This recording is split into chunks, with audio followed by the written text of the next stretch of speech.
As the sun set over Manhattan's towering skyline, I sat in my corner office, staring at an unexpected email that would soon turn my world upside down. After 13 years of minimal contact, my mother's name appeared in my inbox. At 35, I had built a successful career as a marketing executive at one of New York's top firms. Life was finally stable, peaceful, and entirely on my terms. My phone buzzed with a text from my best friend, Rachel. Still up for dinner tonight? Tom's watching the kids, so I'm all yours. I smiled at Rachel's message, grateful for her consistent presence in my life. She had been my rock through countless difficult moments. Wouldn't miss it. The usual place at 7? As I typed my response, my mind wandered back to the email. My mother's words seemed innocent enough. We need to discuss something important as a family.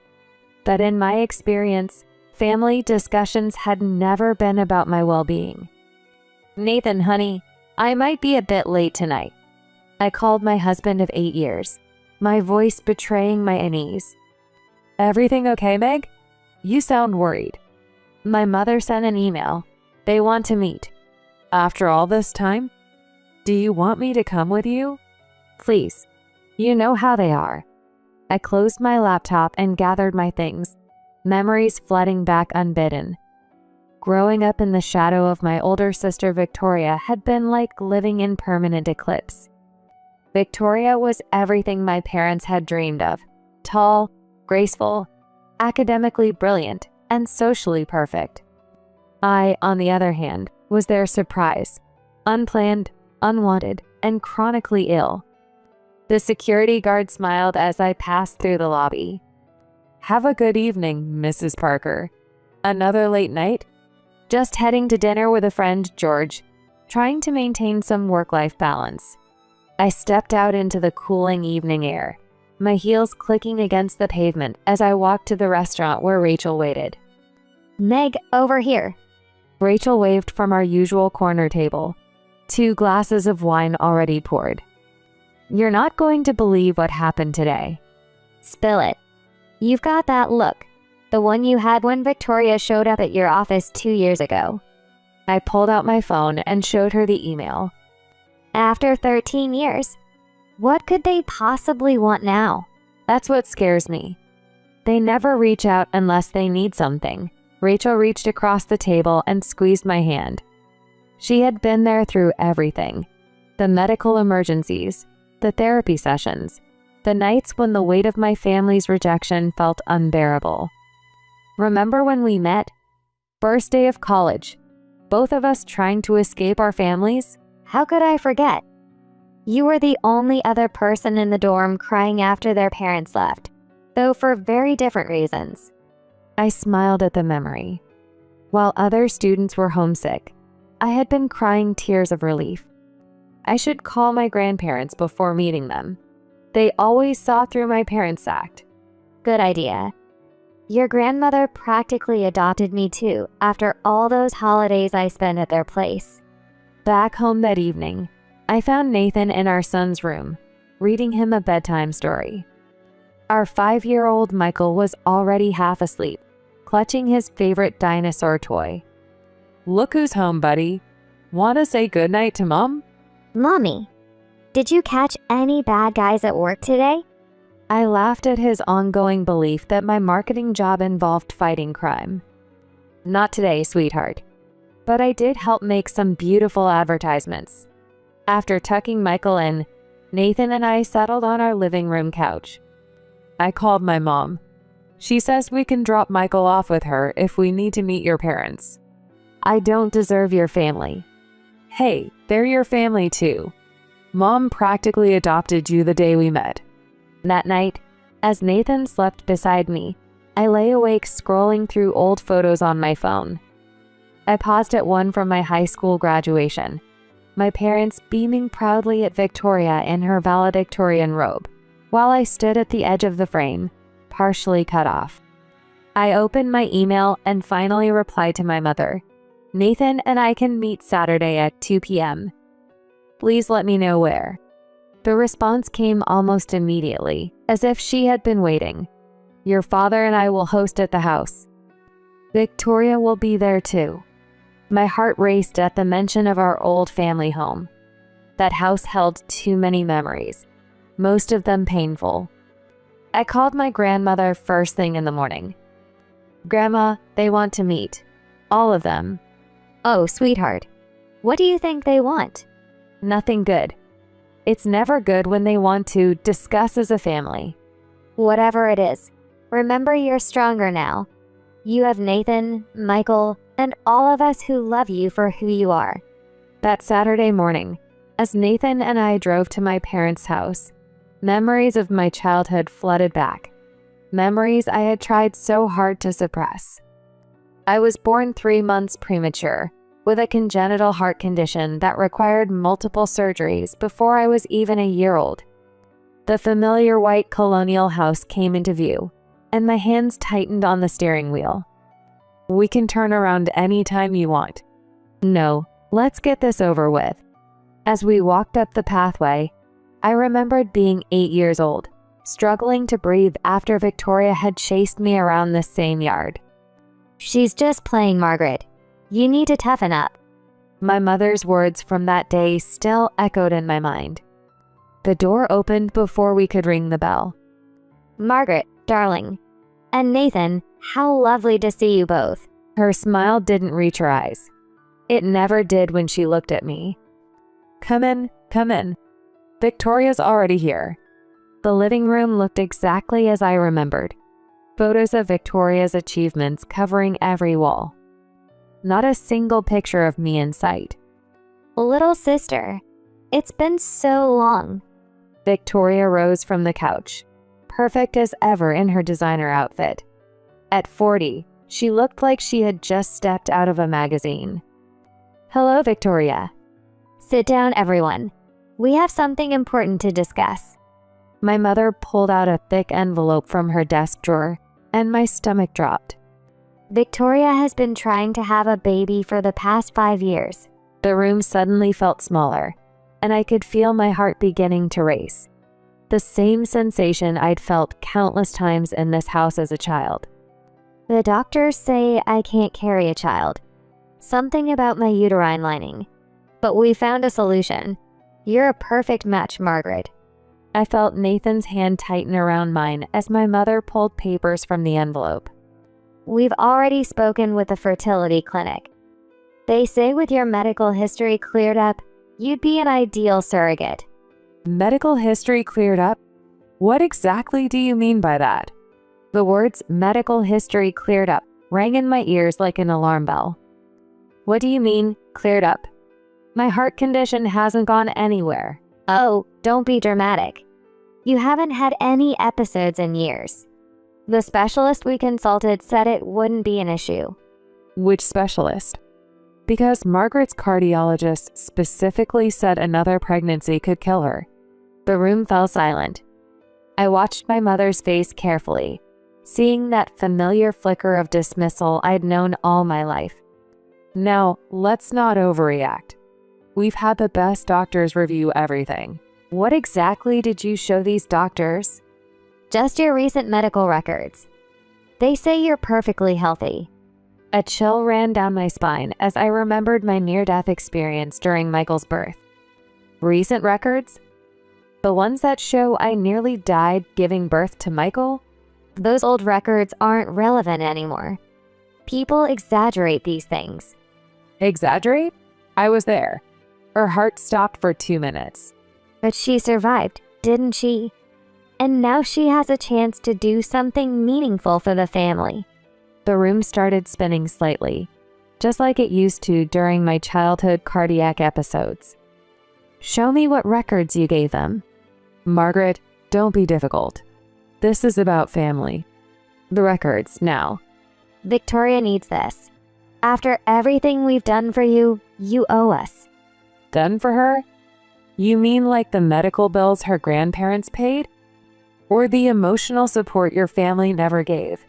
You've always been jealous of me. This is your chance to finally do something right. I stood up, my legs shaking, but my voice steady. What exactly did you show those doctors? What records did you give them? Just sit down, Margaret. You're making a scene as usual. Answer her question. What records? David warned me you might be difficult about this. David? Your husband knows about this? Of course he does. He actually had concerns, but I explained how dramatic you can be about your health. A memory suddenly flashed in my mind. Victoria stealing my medical records from my bedroom when we were teenagers. You didn't. You couldn't have. Everything we do is for this family's best interests. I grabbed the envelope from the coffee table before anyone could stop me. Inside were medical records. My medical records. But they were different. The dates were recent, but the information was wrong. All wrong. These are forged documents. You falsified my medical history? You actually forged documents about my heart condition? We simply updated them to reflect your current health. It's not forgery. It's just making things easier for everyone. My hands were trembling as I held the papers. You do realize this is illegal, right? You're committing medical fraud. Now you're being ridiculous. This is a family matter. No, this is a criminal matter. You're deliberately concealing life-threatening medical conditions. Life-threatening? You're always so dramatic, Margaret. Just like when you were little. My phone was already in my hand, fingers dialing my cardiologist's emergency number. What are you doing? Stop making this difficult. I'm calling Dr. Thompson to report medical fraud. Then I'm calling my lawyer. You would actually report your own family? After everything we've done for you? Everything you've done? You mean like telling her she was a burden when she was fighting for her life as a child? Victoria needs this. She deserves to be a mother. And Michael deserves to have his mother alive. You're just being selfish. You always have been. A wave of clarity washed over me as I looked at my sister's angry face. No, Victoria. Selfish is forging medical documents. Selfish is asking someone to risk their life for you. If you do this, Margaret, there's no coming back. You'll no longer be part of this family. I let out a laugh that surprised even me. When was I ever really part of it? We're leaving, and you'll be hearing from our lawyer. As we walked toward the door, Victoria's voice cracked with desperation. You can't do this to me. I'm your sister. I turned back one last time. A real sister would never ask me to die for her. In the car, my hands were shaking so badly I couldn't hold my phone. I'll call Linda. She's the best medical fraud attorney in the city. I nodded, still clutching the forged documents. I need to call my grandparents first. They need to know what's happening. My grandmother answered on the first ring. Margaret, are you all right? How did it go? They forged my medical records, Grandma. They tried to hide my heart condition to force me to be Victoria's surrogate. Those monsters. I'm calling your grandfather right now. He still has connections at the medical board. My phone started buzzing with messages from unknown numbers. Apparently, Victoria had already started her version of damage control. How dare you threaten legal action against your own family? Mom is crying because of you. I showed the message to Nathan. Block her number. Block all their numbers. Let the lawyers handle everything. That evening, Rachel rushed over with takeout and a fierce determination to help. I've documented everything. The timestamps of the messages, the forged papers, everything. I keep thinking about Michael. What if I had believed them? What if I had agreed? But you didn't. You stood up to them. You protected yourself and your son. My phone rang again. This time it was Victoria's husband, David. Margaret, I need you to know. I had no idea they forged those documents. I told Victoria this was wrong. David, are you saying you knew about my heart condition? Victoria told me it wasn't serious. But when I saw how they were pressuring you, I started asking questions. What kind of questions? I spoke to a friend at Mount Sinai. He confirmed your condition is life-threatening. Margaret, I can't be part of this. Why are you telling me this now? Because I just found out they submitted those forged documents to 3 different fertility clinics. I'm an attorney. I know this is criminal. My hand flew to my chest, a familiar tightness building there. David, would you be willing to make a formal statement about this? Yes, and there's more. Victoria. She's been planning this for months. She has copies of all your old medical records. How did she get those? Your mother. She kept everything, then helped Victoria alter them. I found the originals in our home office. The room started spinning slightly. Meg, take your medication. David, we'll have our lawyer contact you. After hanging up, I turned to Nathan. They really thought they could get away with this. They're not getting away with anything. Not this time. The next morning, Linda, our lawyer, arrived at our house with a thick folder of documents. I've contacted all major fertility clinics in the tri-state area. 3 of them received your forged records. 3? They tried 3 different clinics. And all 3 have now been notified of the fraud. They're cooperating fully with our investigation. What are our next steps?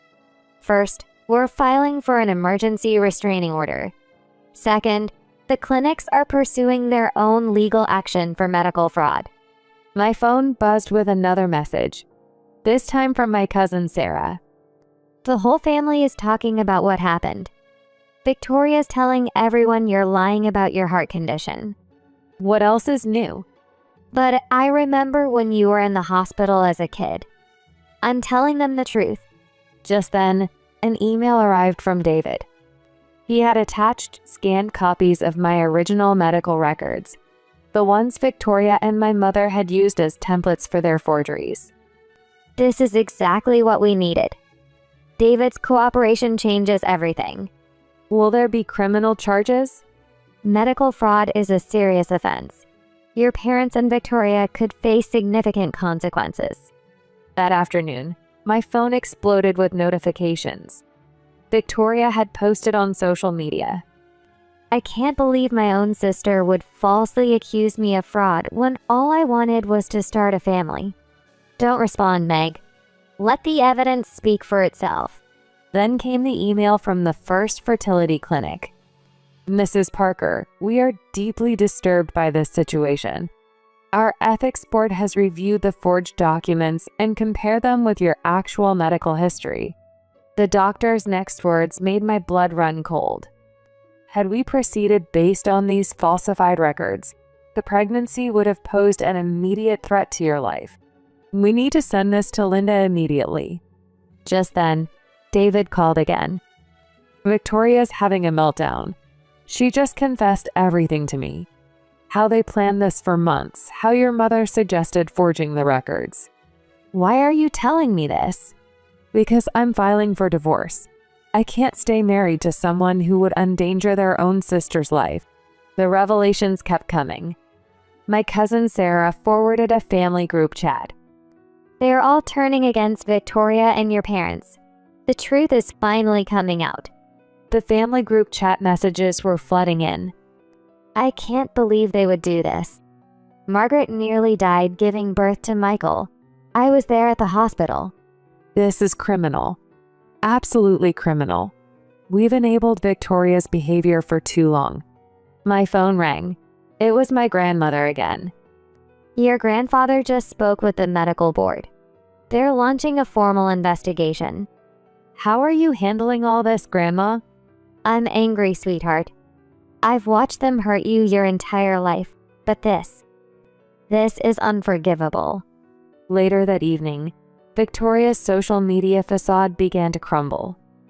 I've made a public statement about the fraud. I couldn't let them continue spreading lies about you. The statement was already being shared widely among family members. Look at the comments.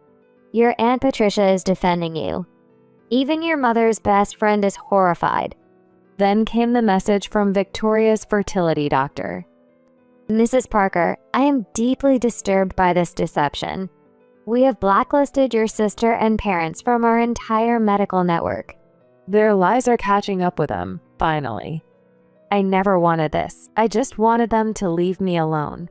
That night, as I tucked Michael into bed, he looked up at me with worried eyes. Mommy, why was Daddy so angry on the phone today?